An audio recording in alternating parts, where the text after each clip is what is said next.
We ask an expert what he's watching for from the markets and the Florida legislature. Later in the program, celebrating 20 years of artistic collaboration at the Art Center Co op.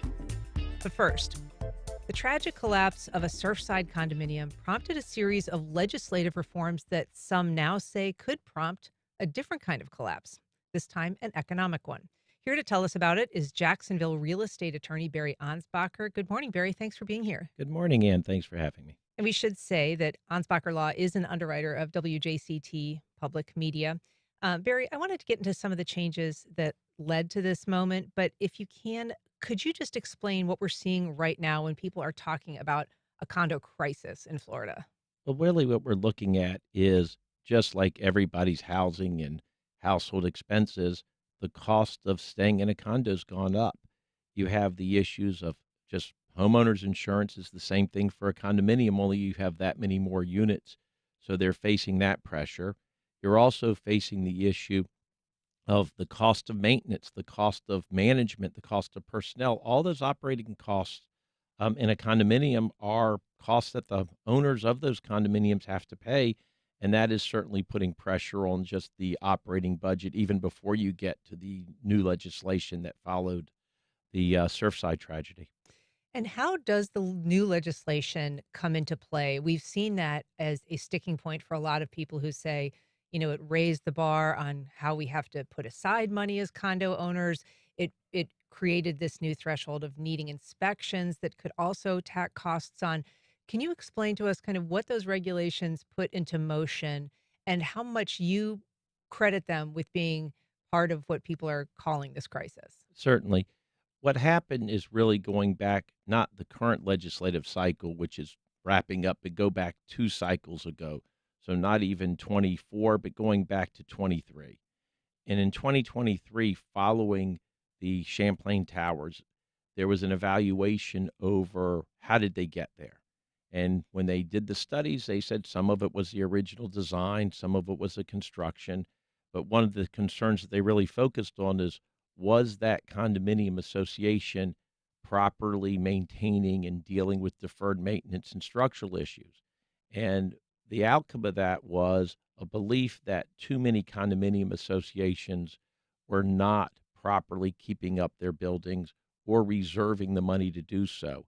And what happens is it's like anything else. If you've saved up for a new car and the money's in there and your car is, just won't start, it's a lot easier to go buy that new car if the money's in the bank account. And that's really a reserve fund that condominiums have always had to keep up with. But what they found is many, many condominium associations were not funding those reserves. So while the boards were required to budget for them, the membership could always override that reserve budget. And it was very, very common that they'd say, well, we'll do it next year. We'll do it next year.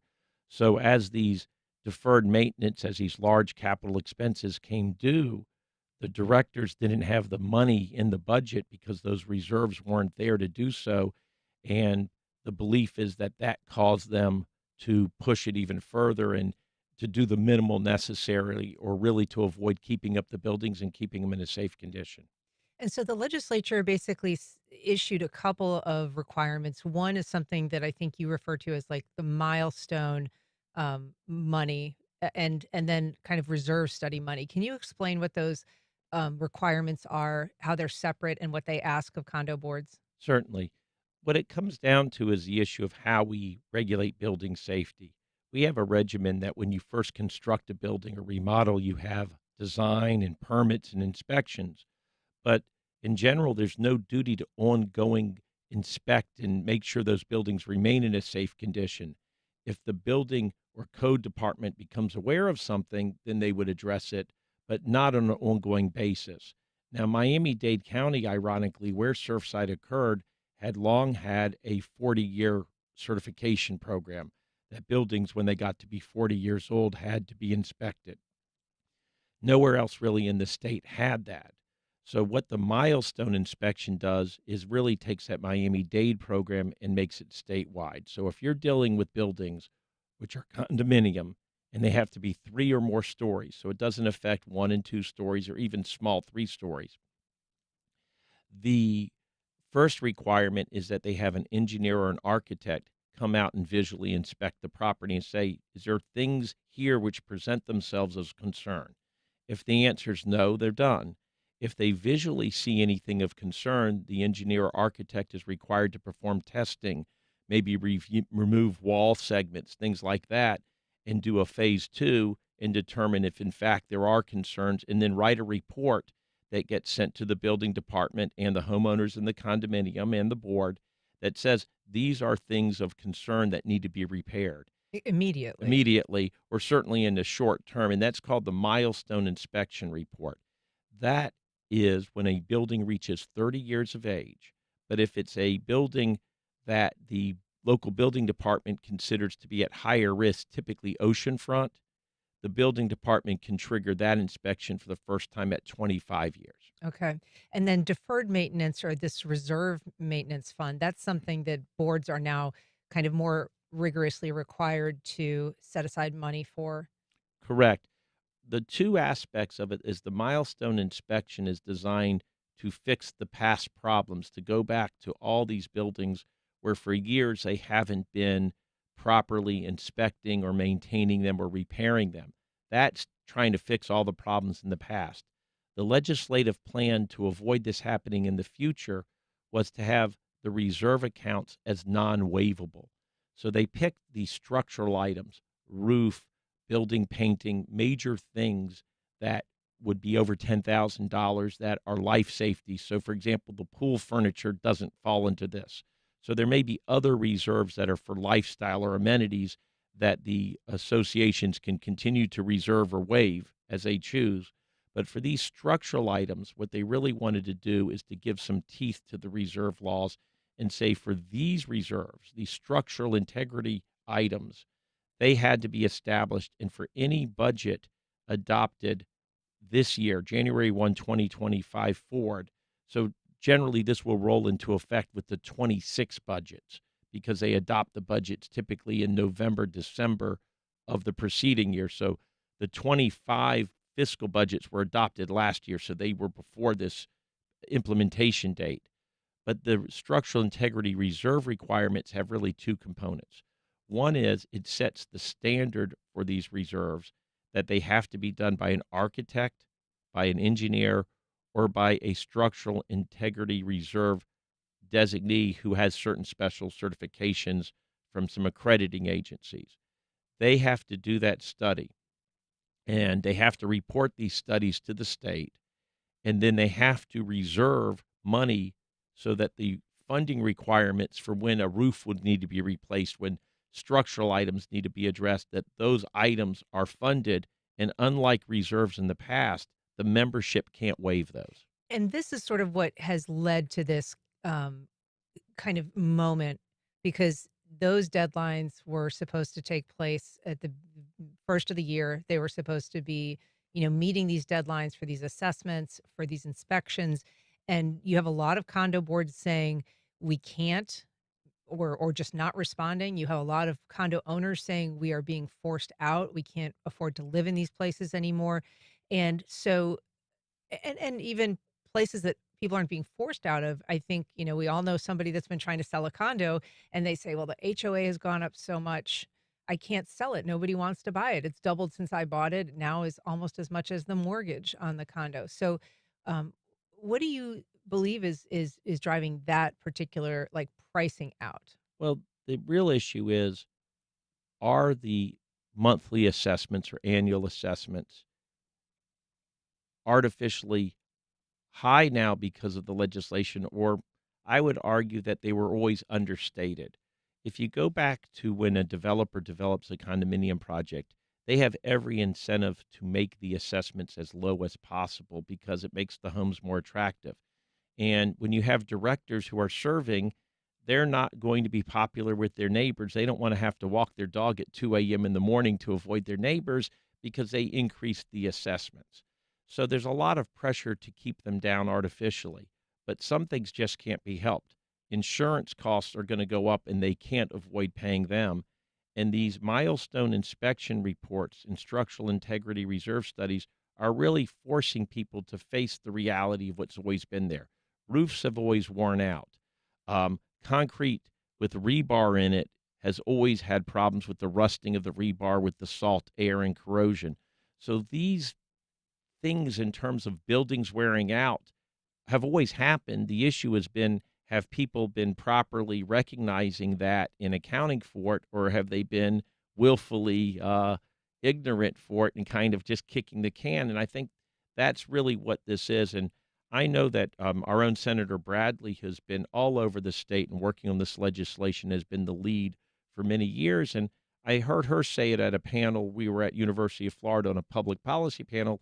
Is we're not changing things with these laws in terms of affordability. We're just really shining a light on what has always been the condition.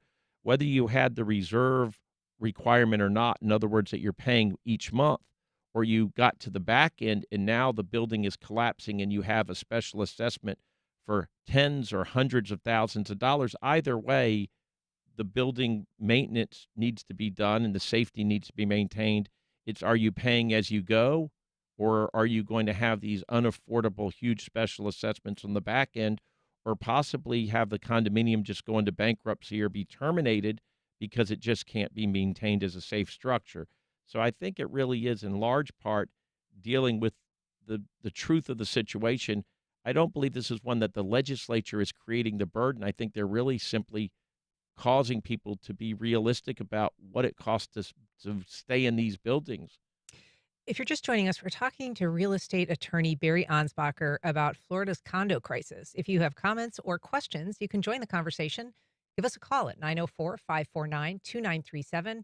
You can also email questions or comments to First Coast Connect at wjct.org, or you can tag us on social media. And I hear what you're saying, Barry. It costs what it costs. And yet, there's been so much reporting on this issue. Um, by the Tampa Bay Times and the Miami Herald. There was a story in the Palm Beach Post that was particularly striking of a homeowner that they interviewed who said, I bought this condo. My mortgage is $300 a month. He bought it in 2006, and his fees are now $2,100 a month. And so that is the real cost, as you would say, of what this condo costs. And yet it is clearly going to put people out of their homes if they are on a fixed income, or just like anybody who can't afford to see their, mortgage effectively quintupled um, on a monthly basis. Is there something fundamental about the way that condos operate, are designed, work, that is flawed somehow? I think the issue that you have is governance. In some condominiums, you've always had good governance and they've handled the reserves and they've properly managed their buildings and maintained them. But in other communities, there's just been a failure of the leadership of those condominiums, the boards, because they nobody is a hero when they're raising assessments. And I think what happens is it's built up over 25, 30, 40 years. If you had been properly maintaining a lot of these buildings as you've gone along and properly reserving, they wouldn't be upside down. But think about it. If you've not done any maintenance on your car for 3 years and you take it into the service shop, it's going to need a lot more than if you're getting the oil changed every 6 months. And I think that's a lot of what we're seeing, that these assessments have been artificially low. Now, there's certainly other issues that are driving it, just like businesses and people in their own household finances are having expenses go up. The cost of services has gone up. And of course, the cost of insurance, despite the so called insurance reform that went through that was supposed to reduce rates, that has gone up significantly as well. So all those costs get passed through to the homeowners. There's nobody else to pay it. So if the condominium insurance cost goes up 30%, well, that's going to go through to each homeowner. Is going to have to pay their share of that. So you have a lot of factors working in terms of just the cost of living and inflation, and all those things are pushing through to the condo fees. We've got a call from Robin on the South Side. Good morning, Robin. Go ahead. Good morning. My question is around the comment you made earlier. You said if the architect or the engineer deems that the property can't be repaired and it needs to be or would be abandoned, who pays for the removal or destruction of that property. That's very expensive. So I was just wondering who would pay for that cost. Okay. Thank you. Well, let me clarify a little bit. What the architect or engineer, in terms of these studies, is doing is determining not whether it can't be repaired, but whether a repair is required. In other words, if they walk around and visually and it looks good and they don't see anything, then that's through and done. But if they walk through, for example, let's say they see cracking in the cement or they see rusting of rebar coming through, then what they're going to do is do further examination. In the same way, like if you go to your family physician and he sees no reason for further testing, but maybe there's something suspicious and you get an MRI or an X-ray. It works like that. Whether something can be repaired or not, pretty much most things can be repaired. The issue that comes up is if the repair cost of a condominium is so extensive that it really exceeds the value of the condominium. In other words, if each home is worth $100,000 and the cost of repair exceeds the value of all the homes, in those instances, the legislature does have procedures whereby the members can vote to terminate the condominium, where instead of repairing it, they sell the building as is, and each of the homeowners gets their share of the sales proceeds. So somebody buys it and they either do the repairs or they tear it down and start anew. Exactly. But the architect or engineer is not making those decisions. They're really just providing information that the board of directors and the homeowners can act upon. Got a call from John on the south side. Good morning, John. Go ahead. Yeah, hello, this is John. I have three questions, actually. The first is, how does insurance calculate in the reserve studies? Because most likely these defects in the building, especially the roof, would going to be covered by insurance in case there's an accident, and we have, in that case, there would be a new roof with 30, 40 years lifespan. So how does that calculate in the reserve, knowing that the reserve is mostly related to the roof? And second question is, Mr. Ansbacher mentioned 3-story small buildings. I'm not aware of that small definition. As far as I know, it's 3 stories and up. You're covered by that law. And the last question is, I read the new proposed rules, and it seems like there is an aspect where if you can attain a line of credit in lieu of funding the reserve, that would be one way to mitigate the funding. I'm not sure if I interpreted it right, but Yeah, I'll that's a take good question. Thanks, John. I think those are all things that Barry can answer. So let's start. He was wondering if there are, in the reserve studies, if they're calculating the, for instance, the insurance. Well, the insurance is really considered separate, even though there is a relationship. If you have defects in construction or maintenance that hasn't been done and you get a hurricane or tropical storm, it typically is going to invite more damage because a well-maintained roof is going to be more resistant. But the reserve studies are based upon just useful life or deferred maintenance or defects. So they don't take into account what if a hurricane or fire or storm came in. The assumption is that there won't be a casualty, but just with the current condition of those roof and structures and elevators and the passage of time, what will be required to maintain or replace or repair. And reserve funds don't pay for insurance or insurance increases. Correct. Insurance is going to be an annual operating cost. Now, because insurance coverage has gotten more challenging with the new laws, and for example, water and mold damage is limited or excluded on so many policies, some prudent condominium and homeowner associations are having not necessarily reserve, but more of a sinking fund to cover deductibles or uncovered losses. But that's really not what these structural integrity reserves are requiring. That's really just a business decision of those associations. Okay. And his question about buildings that are required to abide by these rules being basically 3 stories and up.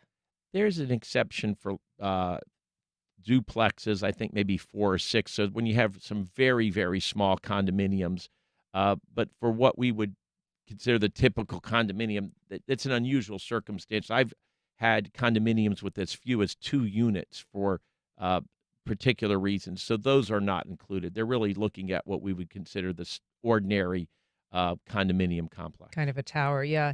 And then, in terms of the rules, about getting credit to help offset some of these reserve requirements, tell us about what that allows for. We deal with this frequently, and most condominium documents provide whether the board of directors has the authority to borrow money or whether the membership has to approve a loan. So loans to condominium associations are not new, and they've been used for as long as I've been practicing law to help fund repair projects or enhancements. And that's really just the condominium association borrows money, and then through future assessments, they repay the loan. So it doesn't really change the cost. It's simply a different way of financing it rather than homeowners having to have a special assessment or go get the money through their own sources. The association can sometimes facilitate it easier by getting one loan for the whole project. That doesn't change the reserves going forward, but if you have a milestone inspection that says you have hundreds of thousands of dollars or millions of dollars in immediate repairs, then your only choices to pay for that are going to be a special assessment on the members, typically payable in very short time, or they can borrow money to stretch those payments out longer. The legislation that's proposed on the House version of the bill, 913, is not changing the ability to borrow as a concept, but it's changing the way in which the approval is done. If the House bill becomes law, then it provides that the board has the right to borrow money without membership approval. So essentially, if membership approval is required in the condo docs, it overrides that to make it easier for the board to get a loan. The board could decide to get a loan even if it doesn't have that the vote of all of the condo owners. Exactly. It's really just designed to facilitate the process. It doesn't really change the underlying idea of if you borrow money, you're still paying for it. It's just how you pay for it. And I want to talk to you about the possibility of investing that money as an option, but I first want to get to a call from John in St. John's. Good morning, John. Go ahead. Hey, good morning. Thank you for covering this topic. Given the recent incidents in Jacksonville, like the Phoenix Art Building collapse into Main Street and the city's neglect of its own properties, like 324 Broad Street in La Villa next to the courthouse, where the roof collapsed as well, shouldn't more scrutiny be placed on local government's role in enforcing building security and safety, possibly by the state? And secondly, do you know if the state knows how many condos actually were required to turn in the milestone reports? Because I've asked the city of Jax through public information requests for months about the numbers, and they still don't know. They haven't reported that information to me. They don't know how many of the 167 associations were required to turn in the reports. Thank you. Thanks, John. I mean, you actually have a list, I think, of those associations with you, don't you? Right. I pulled from the Division of Condominiums. They have a registry of condominium associations as their structural integrity reserve studies have been completed. And I printed out the numbers of Jacksonville condominiums that have fulfilled that requirement through self-reporting. I don't know what the number is in terms of how many that leaves out that haven't performed that yet. There's still a grandfather year coming up for that to be completed under certain circumstances. So they're not necessarily delinquent in doing that. But John raises a really good question that's come up of if we're concerned about building safety and building collapse, why only condominiums, an office building, an apartment building, a bridge? And he's absolutely right. The maintenance of infrastructure, the passage of time, the effect of salt air on corrosion happens to all buildings, bridges, and structures. Mother Nature doesn't care what the form of ownership is. And that's been brought up as a question as to whether the focus just on condominiums is appropriate or if it should be given a broader analysis. And I think the way I get there is the legislature typically is reactive. So Champlain Towers was a condominium. This legislation was pushed in large part in response to that. I imagine if the tragedy had been an apartment complex or a courthouse, we may have had legislation focused in that direction, and it may be something that ultimately is addressed. But Sure. um, And to bridges, I mean, we are seeing inspections after the Francis Scott Key collapse. So it does animate lawmakers, certainly. Um, I want you to explain, because one of the proposals that's before the legislature would allow for some investment of those reserve funds. Can you explain what that would, who that would benefit, and why some people are concerned? well, one of the issues is how do you get the money to pay for the repairs and deferred maintenance and construction defects? I mean, that's the big question. And one of the ways people have contemplated doing it, and this is in Senator Bradley's bill, is maybe instead of just putting the money into money market or savings accounts or insured certificate of deposits, which is what the standard is now, could we allow investing into stocks or bonds so that you get more return on investment and therefore the money would grow faster and there'd be more funds available? And I understand that to be a positive goal. I personally have concerns having dealt with condominium boards of different sophistication, whether despite the safeguards that the bill is trying to build in, I'm really concerned that worse than not getting maybe that extra 2 or 3% return, that the money is not wisely invested and that less sophisticated condominiums might be preyed upon by unscrupulous um, uh, people to improperly invest the money. But that is in the Senate bill, not the House bill. All right. We have a call from Sal in Fruit Cove. Good morning, Sal. Just briefly go ahead if you can, please. Sure, sure. Thank you for taking my call, number one.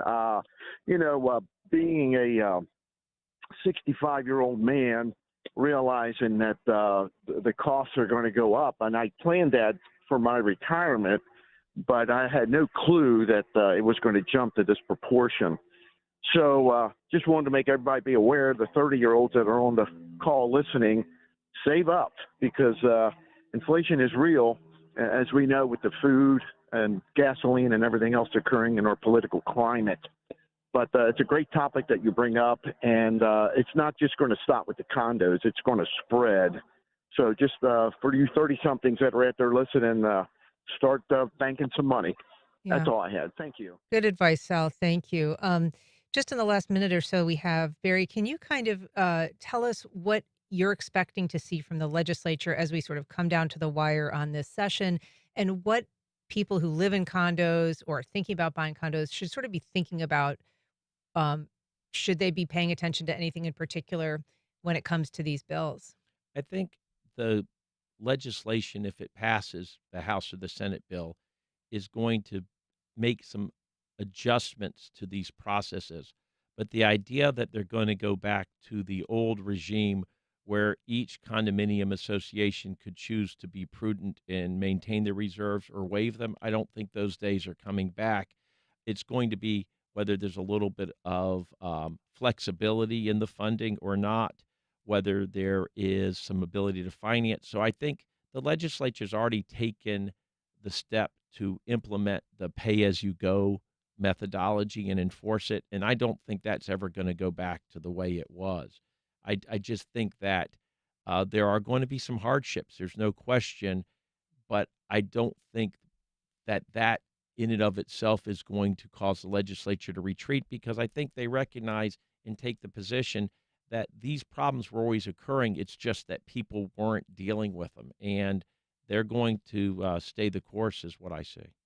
And then I did kind of allude to or mention the blacklists, which has been something that's been getting a lot of attention. And that's basically when we're seeing mortgage lenders refusing to issue to underwrite loans to these companies, or to these, excuse me, to these condos that are in arrears or haven't done this maintenance.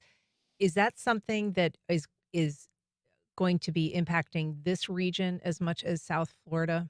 The mortgage brokers I've talked to have not seen that as a problem here, but there really are two buckets of people who are buying and financing condominium purchases. Those who are what we call very well qualified, are putting 25% down and have excellent credit. the underwriters there look less at the condominium project and more at the financial condition of the borrower. So they're less likely to have a loan rejected. But if you're not putting that much down or your credit maybe is not quite that sterling, the underwriters are giving greater scrutiny to what is the financial condition and the condition of the physical property of the condominium so that they may be rejecting loans before because they're concerned that the condominium association is not properly maintaining its accounts, or that there's going to be a huge special assessment coming that may prevent their borrower from meeting their financial obligations. And so, to the earlier question, what should you do as a buyer? I think you should sort of do what Fannie Mae and Freddie Mac is doing. If you see a beautiful condominium unit, remember you're buying more than just that unit, just that 3 bedrooms. You're buying a piece of the whole project. So work with the real estate attorney, work with your real estate agent, but really look at the association itself and give that as much scrutiny as you are the unit. And remember, you're buying into the whole project. And I have to ask this just one last question because I saw that people can be held liable if they sell a condo, and there's been a discussion about some major assessment in the last 6 months. And even if they didn't know about it, it's in the minutes of the meeting. Can you just tell us briefly what the responsibility is there? Well, Florida law has long been that if you're selling a residential property, you have a duty to disclose known material latent defects. And that's really what would a reasonable buyer want to know.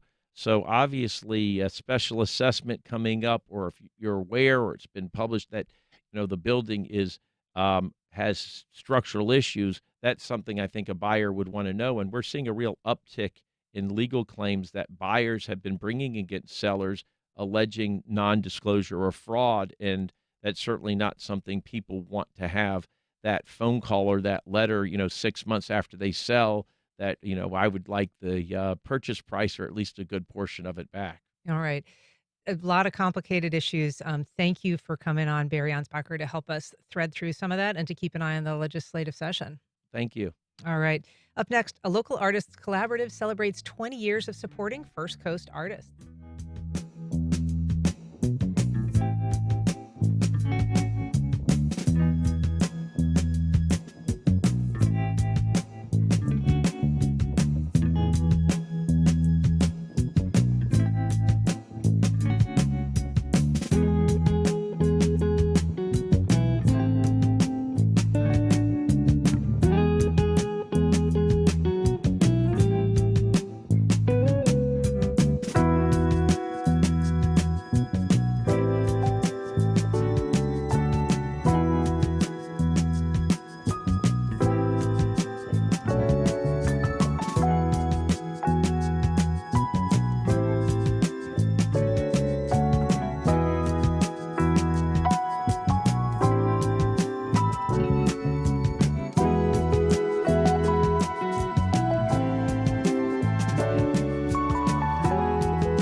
Welcome back.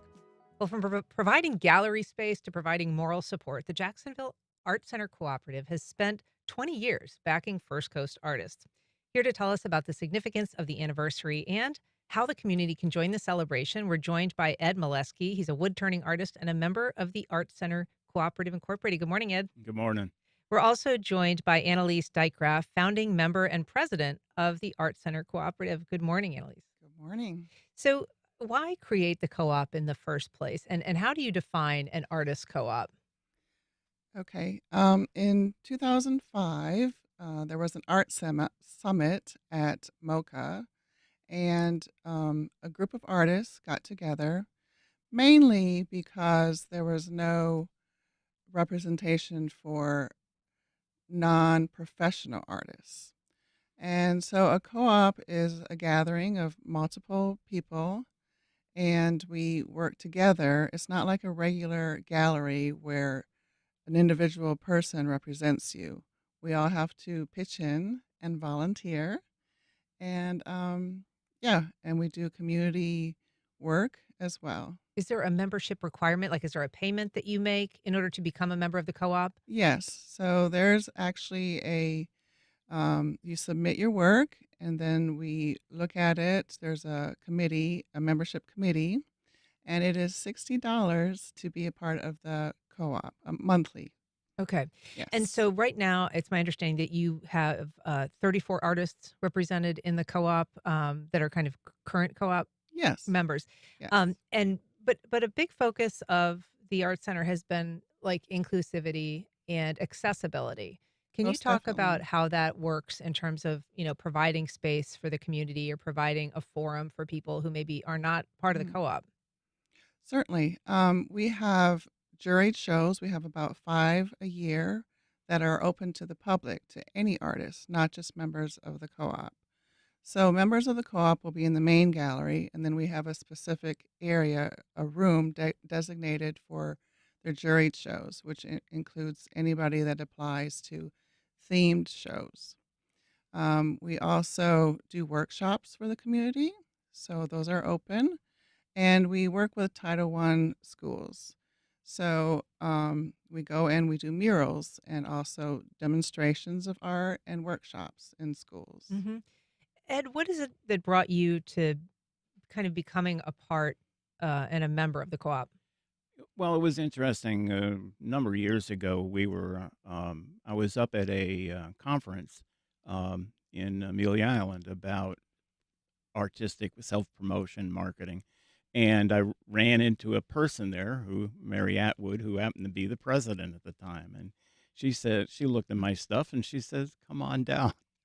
And so that was back in 2011 when we were on Adams Street. What was her pitch to you? I mean, when she says "come on down," what appeals to you about that? Oh, the fact if you're in a more crafts oriented endeavor like I was at the time, there is no place to show anything. If you want to get you think you have some potential, and then if you can get into a community of artists, I'm telling you, that changes your perspective.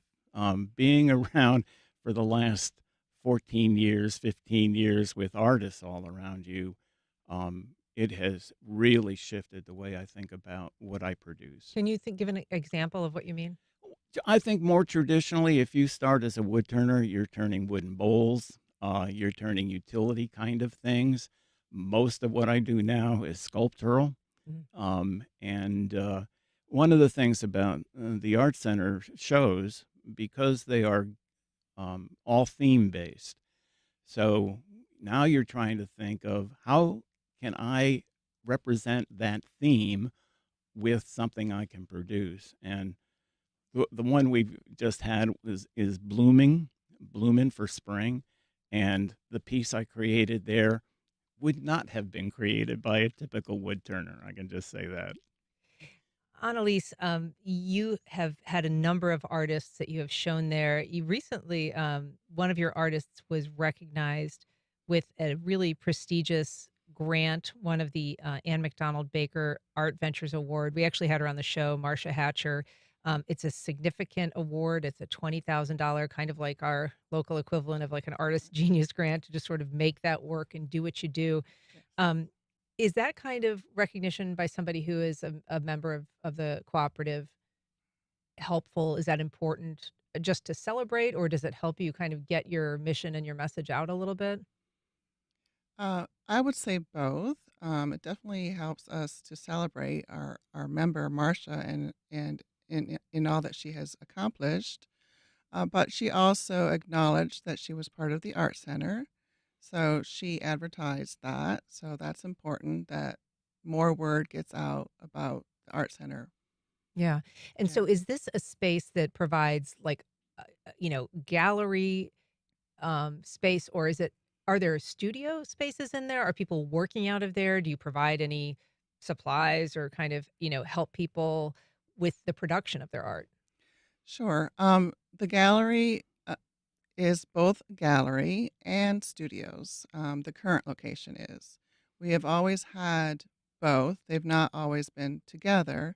In fact, we do have two studio locations, one at the gallery on Adams and also one at Hendricks. So we have both. Um, I'm sorry, what was your other Just kind of whether additional? there's any, infrastructure there to support artists as they're producing their work. Sure. Lisa Lofton, who is our immediate past president, she does a Monday meetup, and not only members of the art center can come, but anybody can come and just do their art together and bounce decisions off of each other, um, encourage each other. Mm.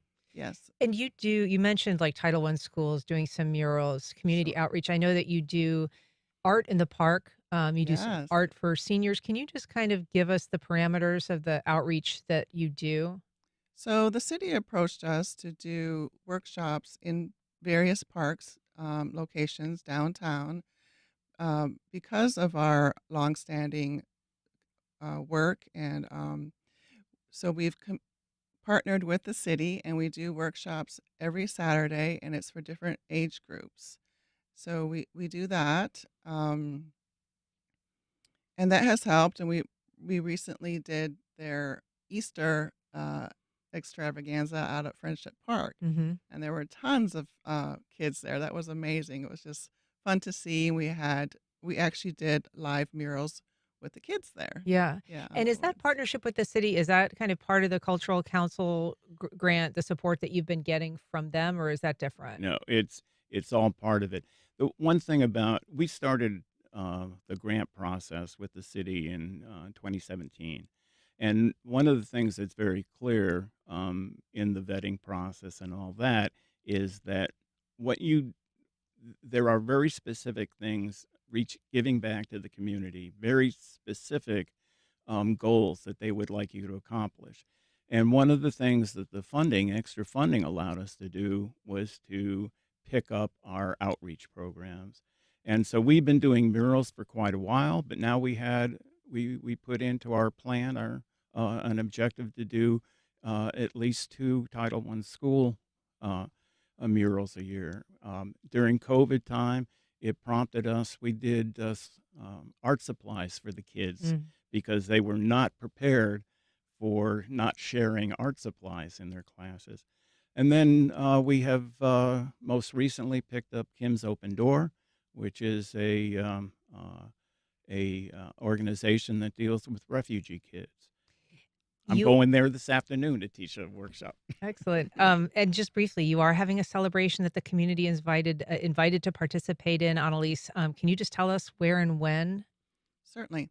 It's May 17. It's a Saturday. It's from 5 to 8, and it's being held at the Grand downtown, which is 300 West Adams. It's directly across from the new JEA building. And that's a fundraiser in addition to a celebration. Yes. All right. Yes. Well, congratulations on 20 years. It's a Thank great you. accomplishment. Amphitheater on Sunday, May 18th at 8 p.m. Information at theamp.com. Florida Theater presents Jim Henson's Fraggle Rock, Back to the Rock Live, featuring puppet creatures from Jim Henson's Creature Shop, classic Fraggle songs, and immersive visual effects. Sunday, May 11th at 3 p.m. Information at floridatheater.com. The Electro Lounge invites you to the Brian Gooding Planetarium at Mosh, May 30th, pairing the best sounds of the Electro Lounge with the captivating and immersive visuals of a trip through the cosmos. It's a journey that will be both intimate and expansive, scientifically rigorous yet surreal. Join us for an experience that will redefine what it means to explore the universe with music.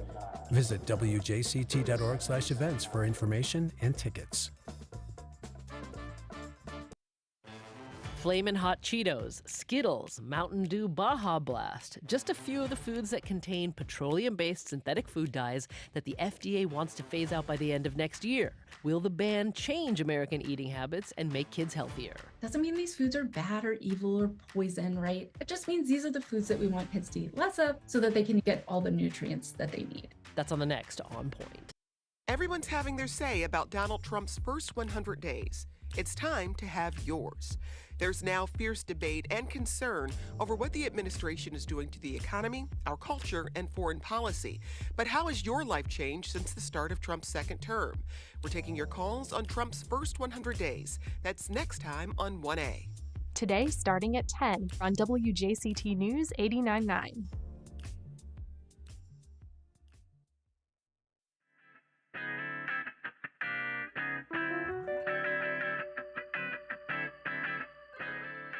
Welcome back. Well, it was just a century ago that scientists discovering the Milky Way wasn't the entire universe. They had thought so, learning instead that it's just a tiny part of our ever expanding actual universe. Here to tell us more about it, is Eddie Whistler. He's going to do an upcoming discussion on this at the planetarium at the Museum of Science and History. Good morning, Eddie. Hey, good morning. Yeah, the name of it is Storms of Stars. Storms of stars, and I'm curious, like, why the metaphor of the storm? It's so perfect. I'm sure I'm not the first one to have thought about it, but I feel like I independently came up with it, looking at the thing, being like, that's a hurricane. And people who come in a lot of times get caught up and just have a misunderstanding or no understanding of what a galaxy is. And so raindrops are to hurricanes, and they even look like these spiral structures that are really majestic and amazing. As devastating as a hurricane is, when you see the pictures from space, like these things, they look amazing. And so are galaxies. And so stars are to galaxies what raindrops are to hurricanes. And not exactly in the same numbers, but man, there are a lot of stars in galaxies. Some of the, telescope images really are just unbelievable because there's almost no sort of sky or, or background. It's just all glinting stars. Yeah, and so are you referencing the images that we have of like deep field space where then these storms of galaxies, we see them by the thousands? I mean, I don't know. I'm looking at like beautiful Hubble photos, right? So it's all over the place. So a single galaxy is made up of just massive amounts of stars, so much so that oftentimes you almost can't make out a single one. They're almost like, it's almost like a work of art made of chalk. You don't see individual little chalk dust grains. And yet you know that that's what chalk is when you lay it down, on a piece of black paper, let's say. You're looking at a picture from Hubble and you know that it's made up of individual stars, but you can't make out a single one. Galaxies can actually be, I mean, you can sort of compare them to a hurricane, but they can be shaped in a variety of ways. True. Describe to us what those shapes are and what significance that has in the way that they operate.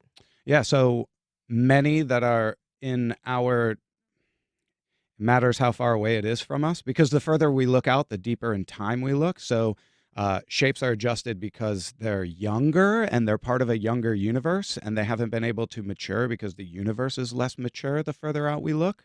So that's one thing that can kind of govern the shape of a galaxy. And less mature, you could always unpack that to know what that is. But other than that, there are also interactions between galaxies, because these aren't just isolated things. They're interacting with one another over the course of billions of years.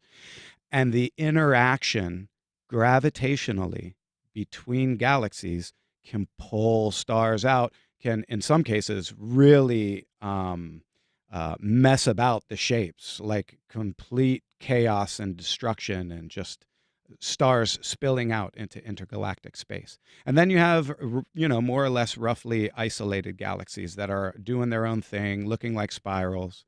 Really big ones look like elliptical, egg-like collections of stars. So yeah, there's lots of different ways that galaxies can be. But the majority of them in the neighborhood of us are spiral-shaped galaxies spinning around looking as beautiful as they do.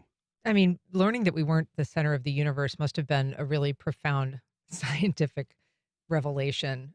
Yeah. And I imagine was very difficult for a lot of people to comprehend. I mean, space is hard to comprehend. No doubt. And that happened about 100 years ago. A mere 100 years ago.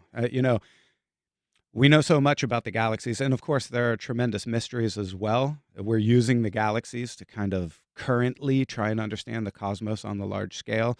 And we can get into that, but maybe some other time. But yes, 100 years ago, we used to think that the universe was the Milky Way galaxy, and it took a discovery by Edwin Hubble.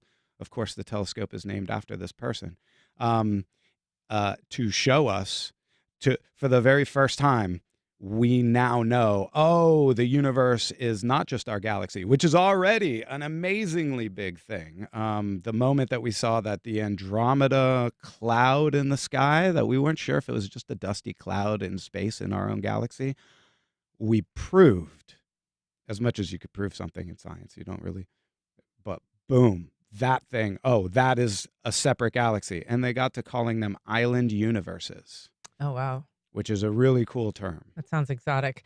This is a subject of the aptly titled Storm of Stars session that you're going to be doing on May 21st.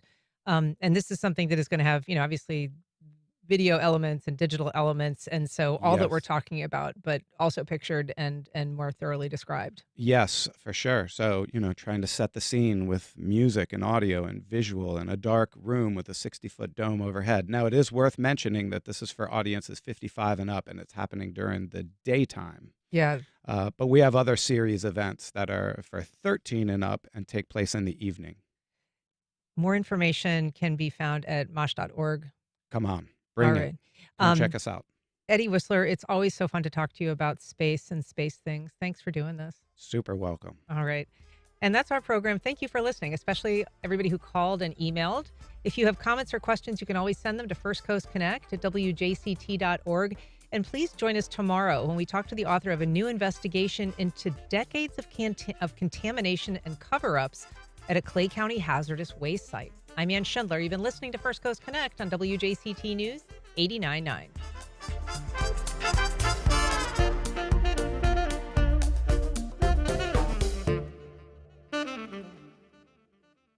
Support for First Coast Connect is provided by Baptist Health and the North Florida TPO.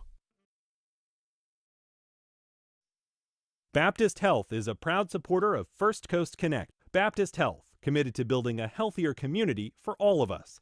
More info at 202-4YOU or baptistjacks.com. The North Florida TPO is dedicated to transportation planning, funding, clean fuels, and new technologies for a vibrant, resilient, and connected region. More information available at northfloridatpo.com. AEG presents Kenny G. The contemporary jazz artist will bring his smooth and soulful saxophone melodies to the Florida Theater on Wednesday, May 7th at 8 p.m.